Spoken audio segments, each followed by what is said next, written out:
E aí galera, tudo bem com vocês? Nossa, que saudade que eu já estou a pacos. Por mim, estaríamos agora rio abaixo. Pois é, que delícia de dias vividos lá. Pena que acabou num clicar de dedos, mas deixou um gostinho de quero mais. Tomara que o próximo encontro aconteça muito mais rápido do que a gente pensa e que a gente consiga estar juntos, compartilhando muita conversa para dentro, que é assim que a gente gosta de viver, né? A nossa querida presidente Ana Dens havia deixado uma missão, uma conversa de botequim, informal, olho no olho, um diálogo entre nós, sobre como é preciso saber viver.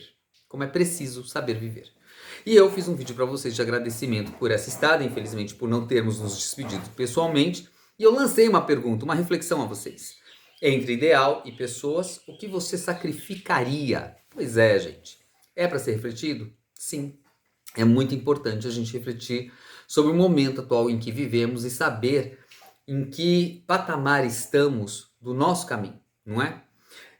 Quando a gente pensa em regresso e progresso, a gente deve se questionar sobre em que ponto o mundo está. O mundo está em absoluto regresso no que é intangível e absoluto progresso no que é tangível. Pois é, a gente tem uma convivência diária com o que é tangível e muitas das pessoas esquecem do principal, aquilo que é invisível aos nossos olhos, né? Aquilo que a gente não consegue tocar, mas a gente consegue sentir. Quando a gente se permite, a gente abre a nossa mente, abre o nosso terceiro olho, quando a gente abre as nossas conexões, a gente começa a entender que a gente está muitas vezes envolvido por uma grande toxicidade. E qual que é essa grande toxicidade que nos adoece, nos amarra, nos acorrenta? O consciente coletivo. Pois é. Para você que ainda não pôde me assistir de alguma forma, que nunca foi numa palestra, que a gente nunca participou de algo interativo nesses temas, ou que nunca pôde ler nenhum dos meus textos, eu já quero registrar a vocês. Fique nesse vídeo se você tiver interesse neste assunto. Se não, não perca seu tempo, porque não vai valer a pena. Afinal das contas, todos nós estamos num processo evolutivo. 100% estamos. Você sendo do mais cético ao mais sinestésico, você deve ter a consciência de que estamos num processo de evolução pessoal. E cada um está no seu tempo deste processo. Então nem todo mundo vai querer, inclusive, entender o assunto que a gente está tratando. Ou vai fazer uma revisão muito pequena sobre toda essa grandeza do pensamento, porque afinal das contas, eu entendo que nós estamos num momento regressivo para aquilo que não é tangível. Nós estamos vivendo uma situação onde tudo que não se é palpável está sendo regredido, visto o que a gente tem acompanhado pelo mundo, não é? Então, o que é tóxico de fato, o que é grave de fato, é o consciente coletivo. Por que o consciente coletivo ele nos agride tanto e por que a gente começa a ficar amarrado dentro de uma circunstância que não se percebe evoluções? Gente, eu tenho aqui atrás do meu escritório uma grande árvore, ela é suntuosa, mas essa árvore é gigantesca, ela é linda, tô até olhando aqui pelo meu teto de vidro, tem uma copa maravilhosa. Em outros anos, nesta mesma época, ela já estaria bem florida. Esse ano ela ainda está florindo, por conta da primavera, mas está muito lento. E ela é extremamente forte. Por acaso, está com uma outra árvore invasora, que está pegando ela toda por baixo, que está adoecendo essa árvore, está enfraquecendo, a parte de baixo da copa já está bem danificada, preciso cortá-la, preciso resolver esse problema, claro. Mas pensem vocês que essa grande árvore que eu tenho aqui é a nossa capacidade interna, é a nossa inteligência, é o nosso regulador moral, é aquilo que a gente promoveu na nossa vida, na nossa constituição, na nossa biografia, tudo aquilo que a gente quer que seja o grande destino. Só que aí vem uma invasora, que é o tal do consciente coletivo. Tira força, mingua, vai apagando, vai tomando conta, vai tirando toda a energia e vai tomando o próprio lugar. Então, se eu não tomar cuidado com esta árvore, naturalmente a invasora tomará o lugar dela. Vai matar, vai derrubar, vai acontecer alguma coisa com a minha grande árvore.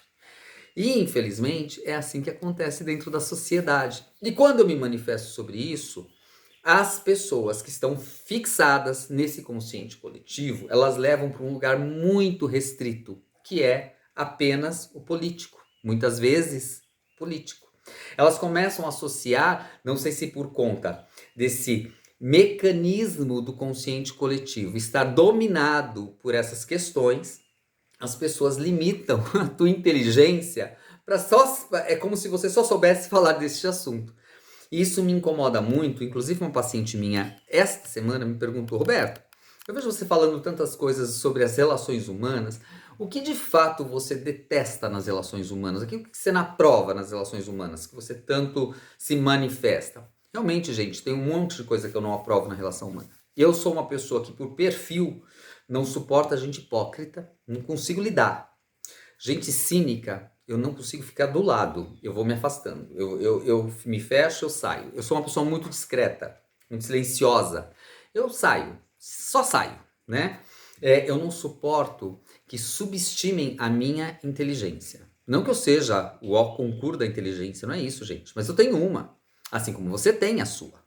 Mas eu não admito que subestimem a minha. E não empresto a minha inteligência para um mau caráter fazer uso. Em hipótese nenhuma eu vou emprestar a minha inteligência para alguém fazer mau uso dela. Então, na minha mente, para entrar, é trabalhoso. É bem trabalhoso. Porque tudo o que eu vejo, eu não acredito. Ai, Roberto, como você é descrente? Não. Como você é pessimista? Não, o contrário. Eu só acho, gente, que a gente vai permitindo, assim como a minha árvore sem querer foi atacada, a gente vai permitindo que o circuito social subestime as nossas capacidades, limite o que a gente tem a pensar, nos mostre aquilo que a gente tem muita necessidade, faça com que a gente se engane em cima disso e comece a acreditar, perdendo a capacidade de fazer leitura daquilo que está escrito no entrelinhas, né? A gente não percebe mais as mensagens subliminares que acontecem, nada do que está vindo para a nossa mente, para os nossos olhares, a gente se cega. É uma cegueira real, né? A pior cegueira não é a que ataca as vistas, né? Mas é que ataca a tua alma. Corpo e alma são muito densos, muito mais densos do que é o espírito. E muitas pessoas, infelizmente, nem acreditam ter um, né? A sua atividade mental ela é tão profundamente aterrada que ela perde o sensível. E eu não admito esse tipo de coisa nos meus convívios. É claro que é nos meus convívios. Eu começo a acreditar, gente, que as pessoas só conseguirão se curar de fato se ela sair deste plano. Porque este plano do consciente coletivo faz você se tornar idealista de bosta nenhuma. Do nada. Né? A gente não tem... O que é o ideal, gente? O ideal é a incapacidade de olhar o todo. Tá certo? Na minha visão, todo o ideal é só o ideal do coletivo de um só. Porque ele não abrange todos. Eu ficaria muito feliz se eu chegasse numa parada gay e visse aquele monte de gente feliz, falando, opinando sobre os seus direitos, falando sobre vida, sem pedir morte de cristão. Eu ia entender muito bem, né, que a pessoa não precisa se enxergar como cota para acreditar que está chegando a algum lugar, né? A minha sobrinha, preta, ela, quando entrou para a faculdade, ela não entrou por cota. Ela foi muito bem na prova dela, foi muito bem com o Enem, enfim, entrou para a faculdade. Eu falei para ela, tá preparada para ser cota até o fim da faculdade? Ela, imagina, eu não entrei como cota. Eu falei, mas você vai ser vista como cota. Infelizmente, minha querida, você vai ser vista como cota. Se prepara emocionalmente e espiritualmente, porque é assim. E de fato foi. Tudo o que acontecia, a pessoa era tarjada. Por quê? Eu até entendo que esse movimento é dúbio, essa questão de entrar, aumentar, volume universitário, tudo certo. Eu dou aula em pós-graduação, gente, em pós-graduação. Dou aula na graduação. E o que mais se tem é aluno analfabeto, né? Porque se você, em larga escala de anos, se preparasse para educação de base, ninguém precisa ser cota, né? Basta ter educação de base, mas não se tem. Mas aí a gente engana o consciente, trazendo uma possibilidade de você dar um passo a mais na sua vida, porque eu sempre digo, gente, isso é o comum, e isso não é partidário, pelo amor de Deus, tenham exatamente o contrário, saiam do consciente coletivo, saia dessa bolha e pensa junto comigo. Do que vive a funerária? Ela precisa de morto. Se ela não tiver morto, ela não vende caixão, não tem florzinha, não tem nada para ser vendido. Precisa do morto. A política precisa do pobre e precisa da pessoa inculta, da ignorante. Porque senão ela não se mantém, porque ela precisa disso para cegar a população, para ela se manter escrava de algumas coisas. Então, não estou fazendo nenhuma apologia nem a este, nem ao passado, nem ao retrasado, nem a nenhuma das questões. Mas eu tenho uma razão para explicar isso para vocês. O Roberto que vocês conhecem é um Roberto do mercado de luxo. Muito obrigado. Há 32 anos atuando dentro do turismo, focado em luxo, dou aula para o mercado de luxo, sou especialista em spa, montei os spas mais premiados deste país. Parabéns. Currículo. Mero currículo. O Roberto Real gosta de ir para os sertões. Roberto Real dorme na rede. Roberto Real vai no mato porque não tem banheiro na maioria do país. O Roberto vai nos lugares onde as pessoas não vão. O Roberto circula, o Roberto permanece nesses grupos, conhecendo o país de verdade. Então eu não fico de cima de nenhum pedestal contando vantagem ou achando que tem alguma coisa sendo feita quando não está nada sendo feito.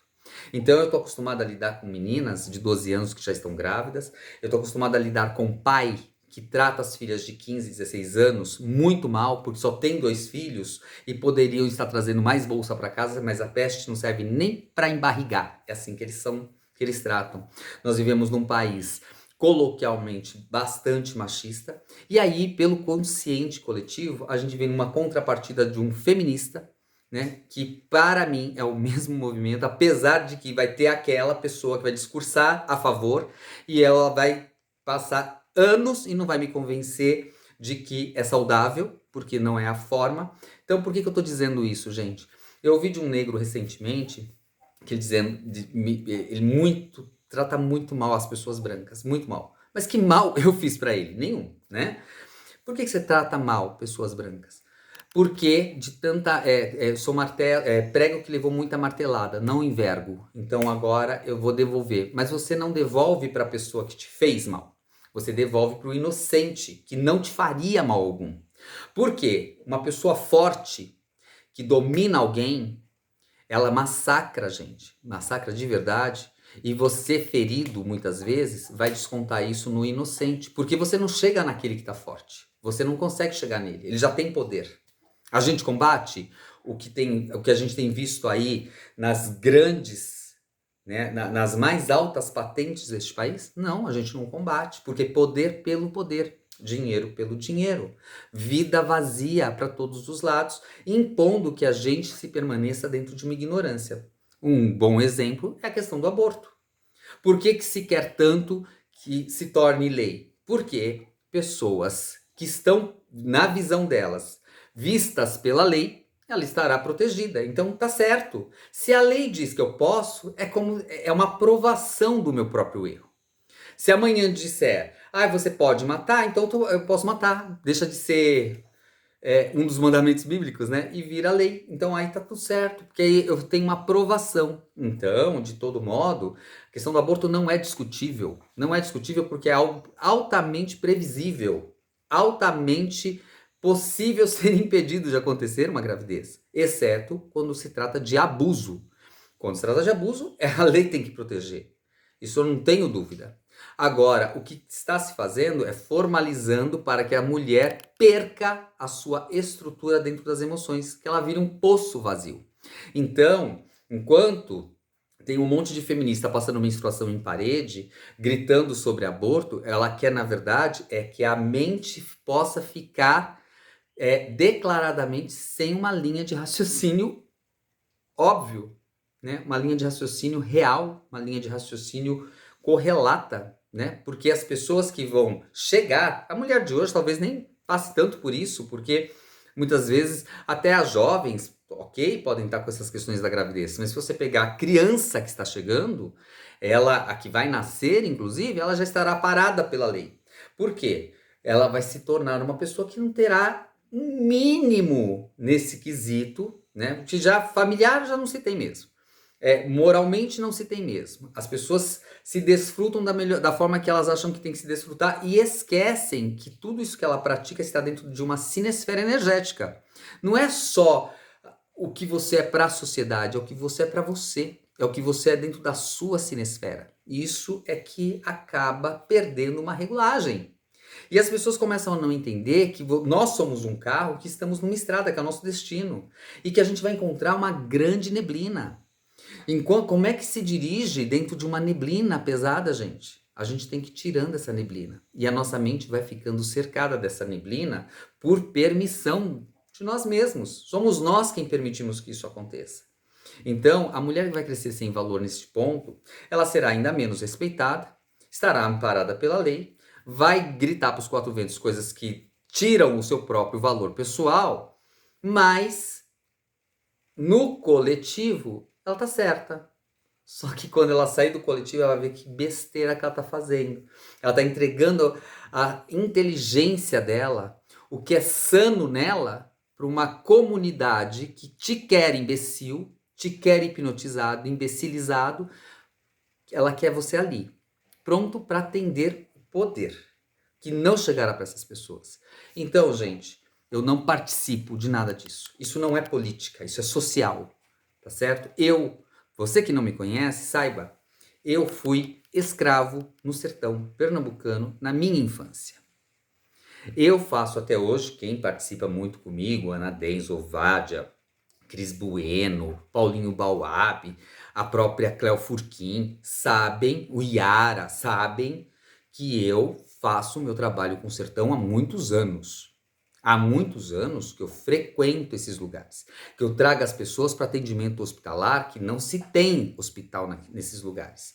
Que eu trago as pessoas para educação, porque não se tem educação nesses lugares. Eu vou lá para tratar mulheres por conta da violência excessiva desses homens machistas que o Brasil abriga.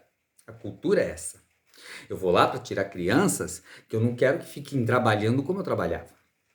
Que são penalizadas. Gente, eu cheguei aos 13 anos com 28 quilos. Eu fui punido pelo meu país. E não tinha ninguém para me defender. E eu não vou lá atacar quem fazia isso comigo. Eu vou lá tentar esclarecer para o próximo que ele não passe por isso. Então eu estou na contramão, porque eu não estou indo lá distribuir nada, não estou indo lá esclarecer. E quando você vai esclarecer, você é massacrado, entende? Quando nós voltamos de lá, eu não nasci em Pernambuco, meu pai era de lá. Fugidos da ditadura daqui, né? Quando saímos da ditadura, que estava muito pesada, meu pai trabalhava com o consulado da Iugoslávia aqui, como motorista, e era todo dia alguém morto. Meu pai, com medo, resolveu voltar para sua terra. E lá não tinha opção na época, era só sertão e era só escravidão, não tinha o que fazer. E aí, quando a gente conseguiu sair da escravidão, viemos para São Paulo. Só que aí a gente caiu nas piores favelas. Meus pais, muito sérios, nunca deixaram a gente trabalhar pro crime. Então era surra todo dia no caminho da escola, do trabalho, porque eu já trabalhava, comecei a trabalhar aos 8. Então a gente apanhava demais na rua. Meu irmão chegou a desistir de estudar por conta dessa condição social. Eu não. Eu fui encarando, né? Sofrendo e encarando. Uma vez, gente, o meu pai, nessa complexidade de pobreza, de dificuldade, teve uma atitude comigo que eu nunca vou esquecer, que não sei se eu não lembro quem era na época, eu não sei dizer, tá, gente? Faz muito tempo, né? Eu era criança. Tava com aquela campanha do Leve Leite para casa. E aí, todos os alunos ganhavam uma lata de leite, né? E eu cheguei em casa todo feliz, porque a gente passava tanta dificuldade. Às vezes você passava a semana comendo aquele arroz que dá para cachorro, não tinha nenhum ovo. Então, eu cheguei com aquele leite tão feliz, mas tão feliz. Quando eu cheguei, meu pai, onde você conseguiu esse leite? Eu falei, a gente ganhou na escola, que o governo deu, essa história. Ele falou, pode levar de volta. Hã? Como assim? Não, pode levar de volta. Eu nunca tomei leite, tá, gente? Nunca gostei de leite. Leite não é uma coisa que me agrada. Mas minha mãe e meu irmão tomavam, meu pai tomava. Não, mas vocês tomam leite, por que eu não posso ficar com leite? Não, você vai levar esse leite de volta para a escola. Você não vai ficar com esse leite. Porque foi o governo que deu? Foi. Foi o governo que deu. O que tem? Eu ganhei um presente. Para mim era um presente. E ele falou, não, se você ficar com esse leite, você vai aprender que você tem que ficar sentado esperando o governo te dar as coisas. Você vai devolver esse leite, se você quiser leite, você vai trabalhar e vai conseguir o seu leite. Porque se você não trabalhar para conseguir o seu leite, eu tinha 11 anos, gente. Se você não trabalhar para conseguir seu leite, você vai passar a vida sentado esperando o governo te dar leite. Você não vai ficar com esse leite. E eu não fiquei mesmo. Tive que devolver. Mas claro que essa inteligência do meu pai me formou para tantas outras coisas. E de fato, gente, se hoje, graças a Deus, eu tive essa migração, obviamente, continuo um homem trabalhador, que levanta cedo, que não tem hora para ir para a cama, que circula, viaja o Brasil inteiro, não consegui construir preconceitos porque me dei a oportunidade, Deus me abençoou em me dar as oportunidades certas para que eu pudesse circular pelos povos, para que eu pudesse receber pessoas, para eu receber quem estava procurando para que lado fica a Meca e o empresário que vinha acompanhado de uma garota de programa. Então, quer dizer, eu tive que aprender constantemente de que não existiam diferenças, de que as pessoas têm as suas vidas, a sua biografia. Viajar muito faz com que a gente rompa as barreiras, rompe as fronteiras, comece a tirar de nós místicas que são colocadas. Então a gente começa a entender o ser social que existe de fato, as pessoas como são, suas culturas, seus valores, e a gente começa a observar que como a própria indução social faz com que esses grupos se segreguem, e por isso que eu não apoio nenhum tipo de ideal, porque o ideal segrega. Então eu ponho um contra o outro contra um, e assim eu vou levando, porque eu fomento uma única situação para que ela tenha o socorro adequado e começa a promover uma intriga silenciosa por trás disso. Por isso não tem efeito. Ontem, ligando a TV logo cedo, assistindo o jornal, que é um hábito que eu tenho, me deparo logo cedo com a situação de Israel. Tinha acabado de ser bombardeado. Aquela situação que todos vocês devem estar acompanhando e que por acaso me arrasou. Minha única coisa que me restava naquele momento. Orar. Fui orar. Para você que também não me conhece, saiba, eu sou uma pessoa de fé, sou uma pessoa que ora todos os dias, todo o tempo, medito diariamente, converso com Deus diretamente, sem nenhum intermediário. Eu sou uma pessoa que pratica isso dentro de mim. Então, eu fui orar, conversar com Deus. Por quê? Porque, por ideal, alguém fragmenta Deus e, em nome de Deus, acomete essa grandiosidade de tragédias. Como é que a gente pode ver essas mulheres que a gente sabe como elas são respeitadas nesses lugares? Elas vão ser altamente violentadas, massacradas, espancadas, usurpadas por muitos homens inescrupulosos. As menininhas, as crianças vão ser maltratadas, os velhinhos vão ser desrespeitados, o aleijado vai ser arrastado, eles não estão nem aí, isso é em nome de Deus? Os homens que eles capturam saem arrastando pelas estradas, isso é em nome de Deus? Não, gente, isso é em nome do seu ideal. Então, o ideal é discutível. Como a gente não tem como combater o ideal, porque todo lugar terá um idealista imbecilizado e com muito poder de persuasão para poder cegar pessoas e fazê-las ver a sua dor apenas, promovendo para ela o retorno dessa dor em ódio para outras pessoas e combater pessoas, isso para mim é nulo. Para mim, a única valia é quando a gente sai do consciente coletivo e entra dentro de um plano onde a gente começa a desenvolver a nossa consciência. Onde a gente começa a entender, gente, que essa história de sororidade não tem valia.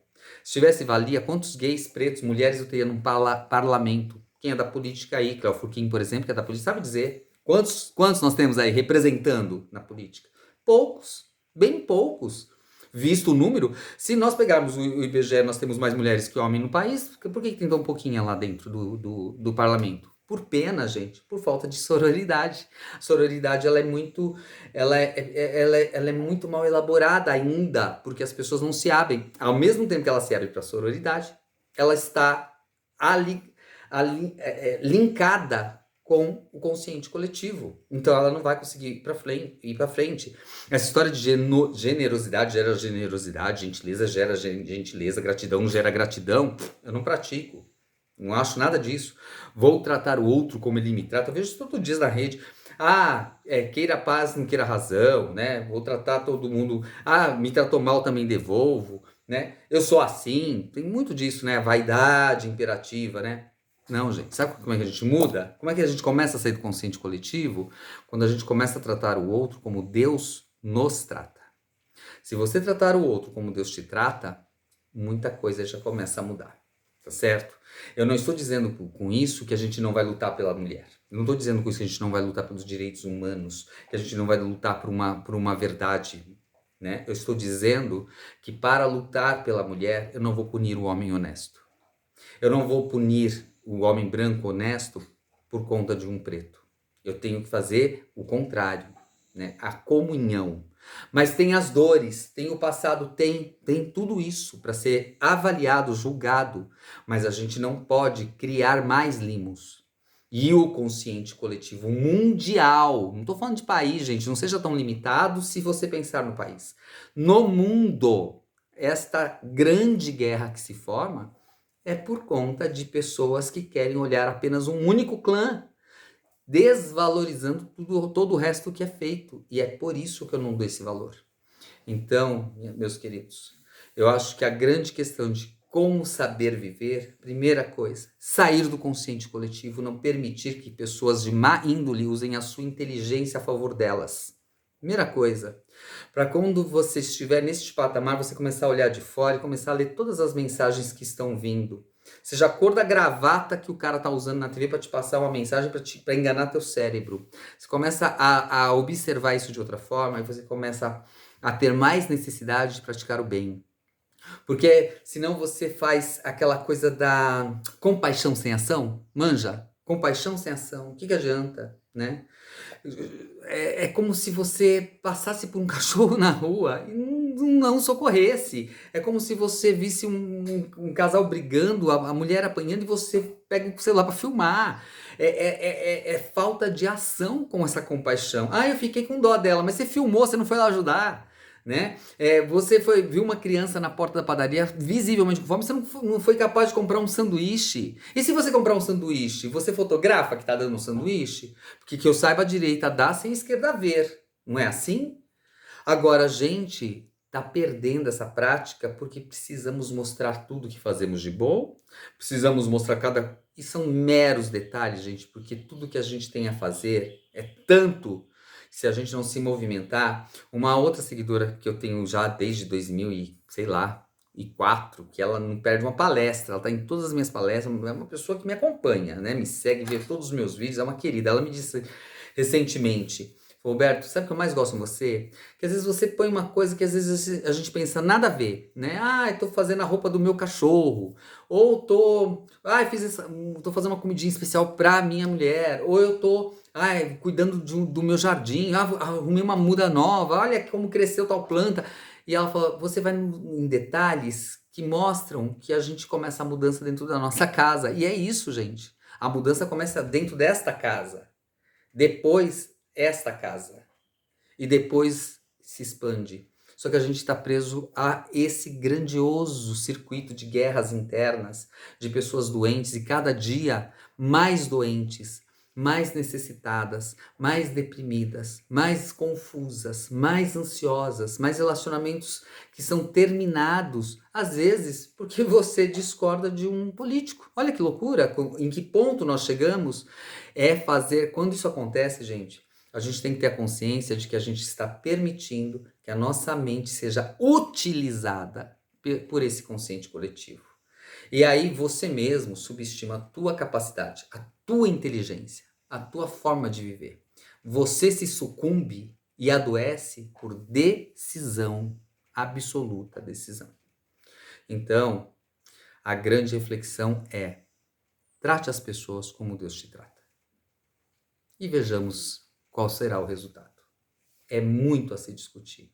Todos os exemplos que eu dei foram muito pequenos, mas só foram pequenos links para a gente começar a pensar no quanto uma ferida vai crescendo de forma desordenada em todos nós, porque só é mostrado a ferida e não é mostrado nenhuma outra forma de curar feridas. Nós vivemos numa era de extrema violência mundial, só que o nosso povo não podemos esquecer. É um povo que vive da absoluta pobreza e ignorância. E todos esses números que eu vejo aí crescendo e valorizando e não sei o quê, eu não vejo, porque quando o aluno chega para mim na universidade, ele é analfabeto. Quando eu chego no Nordeste, continua sem hospital. Quando eu recebo uma ligação, estão me pedindo muito dinheiro para poder resolver situações que a gente nem acredita. Quando você circula pelo país, você ainda encontra muito lugar que não tem um esgoto, mas a gente tem dinheiro pulverizado para todo lado. Então não é da política que a gente espera nada. É por isso que eu não discuto política. Porque não é dela que a gente vai esperar nada. Lá não está aquele que quer que o seu consciente cresça. Então, faça isso por você. Use a sua inteligência ao seu favor. Um beijo para vocês e tomara que a gente possa ter essa conversa novamente, em outros temas, inclusive, mas olho no olho. É mais gostoso, não é? Beijo para vocês, queridos.